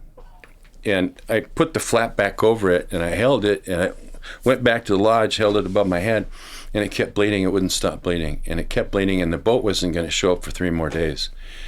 And I thought I was going to bleed to death. And so one of the Indian guys took me out into the jungle, and he showed me this tree, cut the bark off, put the bark in a pan, and he roasted it, turned it into charcoal. He packed it with this charcoal, and it stopped bleeding. So wrapped it up, boat showed up, went straight to the hospital in Leticia, and it got infected. And the guy said, "I'm going to have to take your hand off because it's got gangrene in it." It's stages of gangrene. So I said, "Oh, no, please don't do that." So he ripped the thing open, and he poured iodine on it, and pain. Anyway, I did that for a week, but he saved my hand. So that was a hallelujah moment. Anyway, I worked in town for about 6 more months, and I was running tours every day. And that was a whole nother story that I'm writing a book about that. But anyway, make a long story short, I had to go back to the university because they said, "Your independent study is over. You've been gone for over a year, and it's over. You're going to come back and present what you've learned." So I got back to the university, and I had all these GI Bill checks, waiting for me. Oh, this is great. So anyway, I did this, put together this big slideshow. I had these 3 slide projectors, and they would fade in and fade out. And I did all these slides of all the Central America and all the different indigenous tribes and Belize and the Caribs and their language and their culture and the different Amazonian Indians, and some of them were very primitive, they just wore these grass skirts, that's it. And they used blowguns, and it was very interesting. So I got 45 credits for it, and it was all A's. And I had a whole auditorium full of people, but it was for education, anthropology, and creative writing. I wrote a 300-page journal on it. So it was the first time anybody had done it at that university. So anyway, Were you painting at this time? Yeah, I was. Yeah, okay. I was So always you were been painting. doing that too, Still painting. the Yeah. whole time. So I decided I got to get another scholarship because I was on scholarships the whole time. And I thought, the whole newspaper staff just got deported because they said bad things about the president of Mexico. So I thought, wow, I could, get into the newspaper because that'd be fun. And so I ran for the Senate, the English department, and I won. And the Senate decided they appointed the publication board. There are two women. One of them was my girlfriend. The other one was her best friend, and I got them appointed. They appointed me as editor of the newspaper, and I was editor of the newspaper. I had my own office, and half the people in there were from Pasadena. We had half Mexicans and half Americans in there. So I got everybody scholarships. All my buddies, I had scholarships. We found this 7-bedroom, 3-story house for $85 a month. 5 of us lived there, and we had a full-time maid for $40 a month. So our whole cost was like $25 a month for a full-time maid and this 3-story house. And the 3rd story didn't have a roof on it yet, so we put tables and chairs up there, and we had lunches and parties up there. And the university only had classes from 9 in the morning till noon, and that was it. And we had no school on Friday, so it's just Monday through Thursday. And no classes could be over 6 students. So you're a lot of one-on-one with your professors, and I was getting all A's because I did the assignments and they were fun. University was fun, and I had my own office, at the newspaper, and we'd write these crazy articles, and it was a funny newspaper. And first article I did was on the police chief. Senor Orduño plastered his face all over the front page.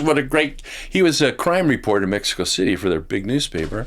What a great history he's got, all this, and just build him up, and we became good buddies. We ran these advertising, and I had all these credits at all these restaurants all over the place, and so I take him out to lunch all the time. It was so corrupt. It was ridiculous. The paper was already paid for. We were just taking that money ourselves and spending it on our friends. And so, anyway, I graduated. I got a BA in English, and then you had to pass a 6-hour exam in the other language to get your degree, and I did. We were all fluent. So I did my master's in intercultural education, and my last quarter, I had 1 quarter to go, and there had been some fervor because we got a new president. He was a Mexican president. He was an engineer, and they wanted more of an engineering university than a liberal arts. So the professors all decided to go on strike, and they shut the university down. And the army showed up, and they were guarding the gates, and it was shut down. So the teachers that I had, fortunately, weren't part of the strike. And they said, don't worry, we'll teach your classes at our house. So we went to their homes. I finished my master's degree. We graduated at the University of Puebla. And I left, in the meantime, just right after I graduated, I got married, my first wife. She was from a very wealthy family in Puebla. So we got in my Volkswagen car and loaded it up with probably 100 pounds of silver from our wedding presents, and headed up to California. Went to Costa Mesa near Newport Beach, and I wanted to teach at a university, at least a community college. So I applied at all these places, and I got a job at Cal State Fullerton in their bilingual education department, and my students were teachers going for their master's in bilingual education. So I taught there for 5 years, and then I realized that I was living on my sailboat in Marina del Rey. By then I had gotten a divorce. It lasted a year and a half. And I was living on my sailboat in Marina del Rey, and I realized that my boss had been double dipping. He was getting these grants from the federal government, and then he was charging the school districts for what he was already paid for, and he was pocketing the money. And there are a lot of people involved, like 30 people were involved, and I knew about it, and I thought, I can't do this anymore. And my FBI agent buddy, I told him what was going on, and he said, Dan, you're either going to be an informant or you're going to be part of the problem. And I said, well, I don't have anything to do with it. I've never taken a nickel from it. And he said, well, then you better be an informant. And I said, okay. talked to these FBI agents. I gave them all my calendars. I gave them all the names, all the contacts, all the classes that I taught, everything. I gave it all to them. And they spent all day with me. They came down to my boat. And, she had high heels on, and anyway, so they're down in they spent all day with me. They're recording everything, and they took notes, and they took all my stuff, and they left. And in the meantime, I got a job with the Preview Channel, which is just in Venice there. And anyway, it was with the cable industry. And I didn't know that my boss and the owner were doing cocaine all the time, and they snorted up all the profits. So on Christmas Eve day, 2 years later, they said, "Oh yeah, by the way, we're bankrupt. You're not getting a paycheck." Merry Christmas. Yeah, Merry Christmas. You're not going to get a paycheck. So, adios, muchachos. So I went, back to my boat, and I was kind of, now what do I do, So I got these odd jobs, and I said, I can't do this anymore. My brother got a divorce. He was living in San Francisco. He said, Danny, why don't you come to San Francisco? So I went up to San Francisco. All I had were 2 boxes of stuff.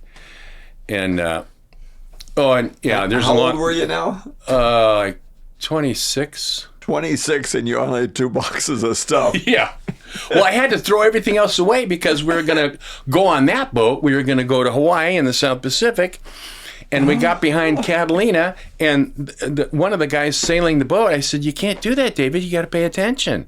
You're going to jibe the boat. You could kill somebody," because we were going downwind, and that big heavy boom would swing across and take somebody's head off.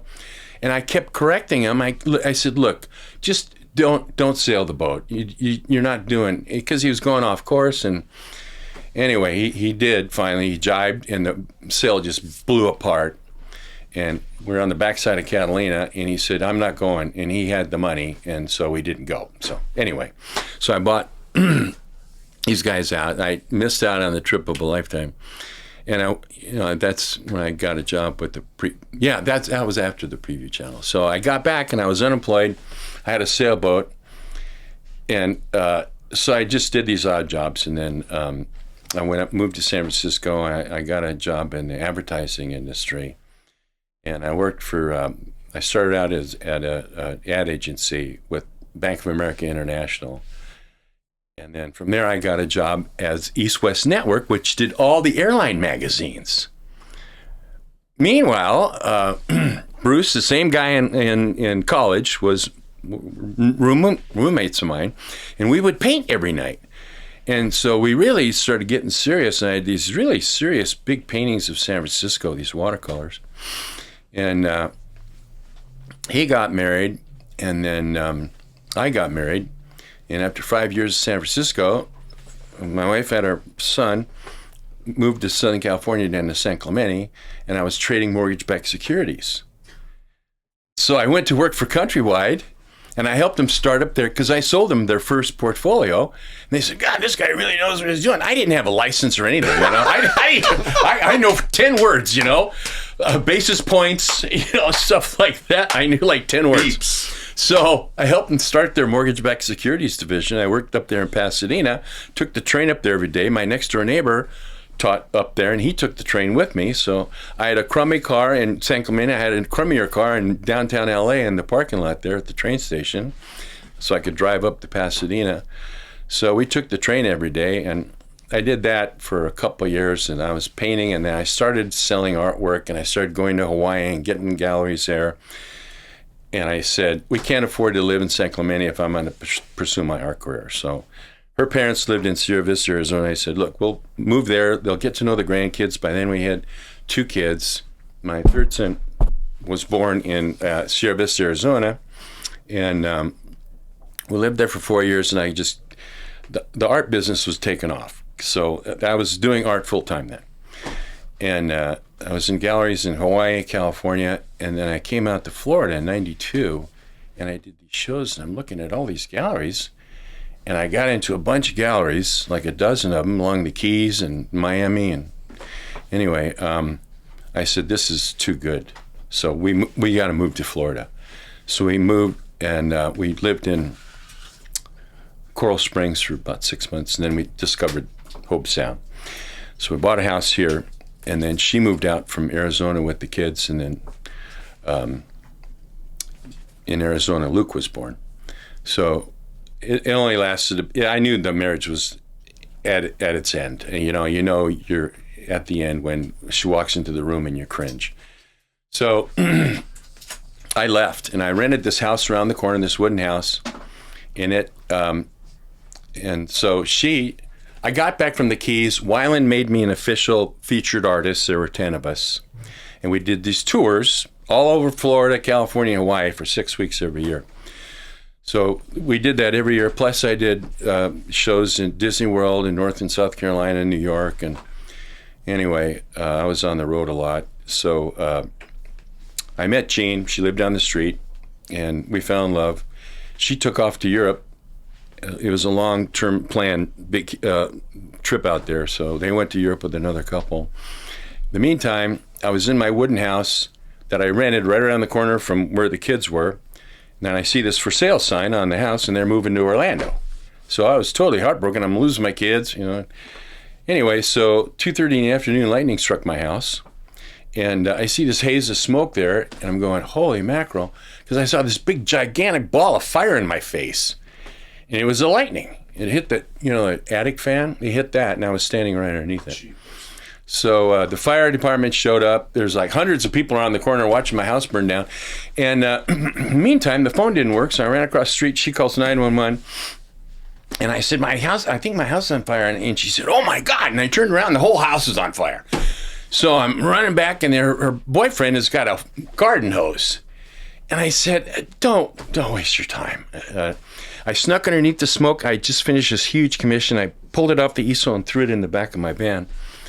And I'm waiting for the fire department to show up, and they're going down the street. They're looking straight ahead. They're not even looking to their left where there's a ball of flames and smoke and everything going on, Truck after truck. Not one of them turned to look to see where the fire really was. So finally, these volunteers guys showed up, and they're, which nozzle goes to where? How do we do this? Anyway, I'm going, oh, my God. Now flames are pouring out the front door, and they're going to go through the front door. And I said, no. I said, go through the studio. Just try and save that. Well, the whole house burned down. And finally, the real fire department showed up, and they had to cut a hole in the roof and pour water in it. And they boarded it up, and so I had no place to live, and I had nothing. I didn't have any money. So my neighbor across the street said, you can stay in my garage. I got a little guest room in there. So I stayed in there for a few days, and anyway, I got it back together, and the insurance company, I had no renter's insurance, and I didn't have any homeowner's insurance because I had gotten divorced, but it was finalized the day before this happened. So the insurance company said, well, we think we should. Oh, and the day before it happened, I loaned my buddy Sparky $8,000 that I had in cash stashed in the rooftop of the kitchen, and I gave it to him, or it would have been burned. So thank God. So I got the $8,000 from Sparky, and the insurance company said, we're going to send you the minimum. They sent me $20,000. No, it was $12,000. And then I got another $20,000 that I had Weiland hold back and not pay me so she wouldn't get it. And I bought a triplex. So anyway, Jean and I got married. We built a house on Palm Street. And I was with Weiland all that time. And we were doing really good. And then my son passed away. And I'd gotten to know the CEO of Weiland really well. And he left Weiland. And he was with American Royal Arts, which had all the rock and roll memorabilia, all the photographs, albums, and everything. And they had 5 galleries in key markets of Florida. And I just sat in my studio every day staring at the walls. And he called. I wouldn't even answer the phone. So my wife answered the phone, and it was Jim. And he said, how's Dan doing? And she said, not good. And he said, I'll tell you what, Memorial Day weekend, come down here Memorial Day. We'll have some margaritas, we'll have a good cry, and I got a great project for him. And he said, can you put him on the phone? So I talked to him, I said, hey, Jim, and he said, I got something great for you. I want you in my galleries. And I said, I don't do rock and roll. I said, I wouldn't fit in. And he said, well, I got something that would fit in. And I said, well, it just doesn't seem like a good fit. And he said, look, we have all this black and white stuff. Women are the buyers. We need color. We need flowers. We need the stuff that you do. So we need buyers in here because they don't like the black and white photography. It's just not doing great. So we went down there and he said, how would you like to work with Brian Wilson? And I said, yeah. And I said, well, I grew up there listening to his music, surfing, you know, I lived the lifestyle. So he said, okay, so and who is Brian Wilson? He's a leader of the Beach Boys. There you go. He wrote hundreds of songs. Yep. And he sold them anyway, all these other bands sung his songs. But so I met he was doing a concert at Disney World, and so we stayed in the same hotel, and Jim got a suite, and he brought all the Beach Boy memorabilia out, and he put it on this king-size bed, and then he brought out my artwork and put it next to it. And Melinda came to our room, and he said, this plus this equals that. Wow. I'm sorry. That's dopey. So cool. So that's how I started with Brian Wilson. Wow. And we worked together for 5 years. I did 9 paintings. I went to his house probably a dozen times. We did all these signings. We did 4,000 giclées, and everything was sold out. Sold everything out. And the gallery made a big mistake, and they wound up getting bankrupt. And this company confiscated all my artwork. It was $500,000 worth of artwork. I had to sue them to get it back. And the lawsuit lasted 3 years, and I won. And my attorney just completely took his eye off the ball. All my most valuable stuff that was in there, I made a list of it, and I gave it to him. I said, this is what I want back. And he said, okay. So he looked at the settlement, and he signed off on it. He sent it to me, but he didn't put the attachment with it. Ugh. So I didn't know what artwork was in it. And I didn't know there was an attachment. So I signed off on it, sent it back, and then it turns out that they had listed the most least valuable stuff, about 1/10 of the whole collection. Oh. And so I lost about $500,000 of artwork because my attorney took his eye off the ball. Oh. So anyway. But he got paid. Yeah, of course, he got paid. Yeah. But anyway, I got to, Brian Wilson invited us to his party that celebrated his Lifetime Achievement Award, the Kennedy Award. And he couldn't invite everybody to the Kennedy Center in Washington, so he had this party at the Bel Air Hotel. There were only about 125 people there. And he really wanted Gene and I and Jim and his wife to go, so we did. And it was wonderful. Every place sitting had God only knows what we'd be without you, Brian. Oh. And so we had this elegant dinner, 7 courses, different drinks with different horses. And then at the end, this guy got up and spoke for a few minutes. And then this curtain opened, and the whole Brian Wilson band was there. Oh. So they played for about an hour, and everybody jumped up. We were all in tuxes and everything. Jumped up and we were dancing, and it just was a wild, wonderful, fun party. We had our little private concert with Brian Wilson, the Beach Boys, and so that was a highlight. And so I've had a lot of fun with the artwork, a lot of ups and downs, ins and outs, but it's been a fun career, and I've enjoyed it. It's had a lot of rewards, done a lot of charity work with a lot of charities. A lot of charities. A dozen of them. You give away more than you sell.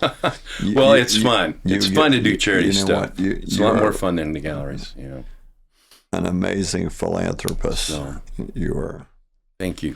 You. So are you. You get. And so are you. You. We all are. So is Seth. You give without thinking.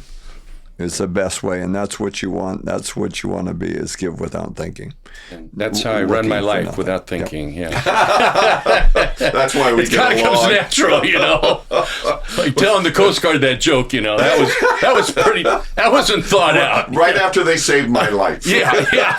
That wasn't thought out too well. 4 miles from shore, you're telling that joke. Well, I'm sure, just like me, so many times they would say to me, what were you thinking? Yeah. And inside I'd go, obviously I wasn't. Yeah. Well, you'd think you'd learn your lesson 30 times, 40 times. Yeah. Nope. No. And that you got to just accept that's the way you are. You just do stuff. Yep. And let the chips fall where they will. Yeah. We can always piece together. The amazing thing is you have traveled everywhere. You've gone on an incredible life vacation that people would pay millions of dollars for, and you had 50 cents to rent a room. Yeah. You did it with no bankroll. That's all we had. No eating, 6 days, no food in the jungle. Hepatitis, burned my face, cut my hand, almost cut my hand off. Yeah. It's been an interesting road. And here you are. Yeah. Done posters for the Pipe Masters. Yeah. Yeah. Did the Waimea Bay poster. Yep, Eddie Cal. Yeah. Yep. I mean, some of the things that are known worldwide, and you've done them, and that's been fun. Not many people can say that. I mean, Weiland was really good for me. He was master marketer. I can't give him enough credit for really launching my career into a whole nother direction. Well, you paid for your education along the way. There's no doubt about it. And let me tell you something. It's never boring when we get to listen to Dan Mackin. And I told him earlier that it's very seldom that I can sit in the bleachers and go, oh my God. And this whole time I sat in the bleachers. Seth and I were shoulder to shoulder with Harry between. And he didn't fall asleep. And it was like, oh my God, this is incredible. So if you're out there, you don't need to have Dan Mackin's story, because only Dan has Dan Mackin's story. But we want to hear from you. We want you to come and share with the community. We want to try to lift one another up, because that's what we're all about. Yeah, and it we is. are a community. It is. And there is no place like Hobe Sound. No, there is not. Harry came through big time. I didn't even know he was going to do this, but after Luke's funeral, we had a little get together at our house. Harry showed up with all the food. I didn't even know he was going to be there, because we didn't have anything. He brought everything. He wouldn't let me pay him a penny for anything. Well, that's what we do for each other. Yeah. But he really came through. Yeah, but you did. You come through to everybody every time, and I don't know any organization within 30 or 40 miles that you haven't given a lot of paintings to. And there's not many people that can say that. That's pretty magical. And I mean, to me, I just go, I tell people, don't ask you, because you know he's going to give it to you. And stop. I tell people, stop. You're going to the well too much, you know. I don't mind. They do that to you too. And to you too. And Harry's no different, because I can tell you, when the restaurant was closed due to the pandemic or due to whatever, we won't go there. Yeah. What did Harry do? He gave away turkey dinners. Turkey dinners. I couldn't believe it. 500 the of first time, and then 2 weeks later we gave away 770 or something. 2 weeks later. Yes. And the kids came in and worked with him. Yeah. Nobody was making any money, and he was out there just doing what Harry does. Yeah. That was incredible. Yeah. I couldn't believe it. Well, you try to keep the town together. Yeah, you do. You know what? You try to do it, no matter whether it's gifts or whatever you do. You know, gifts or food or whatever. We do what makes the town go. That's all we can do. That's it. And it's us. It is us. And when we realize that, and we stop raging against the machine that we can't change, what can we change? Right. Each other. Yes. We can reach out. We can lift one another up. Yeah, we can. So, well, thank you so much. Yeah, Thank you. my pleasure. Thank you. It has been an awesome ride. Sorry, I talked your ears No, off. are you kidding me? I could sit for another 2 hours, and I'm not lying. Me too. Hello, we're recorded from Harry and the Natives restaurant in Hobe Sound, Florida. It's a family restaurant. My family's run it 73 years. It's an 85-year-old restaurant, and just come and see us sometimes. Thank you. This is Bob. And we're upstairs in the Tiki Hut, so you can come in, and we'd love to have you come up and tell your story. I'm with O'Donnell Impact Windows and Storm Protection, and we do, I know it sounds confusing, but we do impact windows and storm protection. And our slogan is, and please remember at O'Donnell, it's our family protecting your family. So I promise you, if you use us, we'll never embarrass you. If you refer us, we'll never embarrass you. We get the job done right. Thanks for listening. Thank you.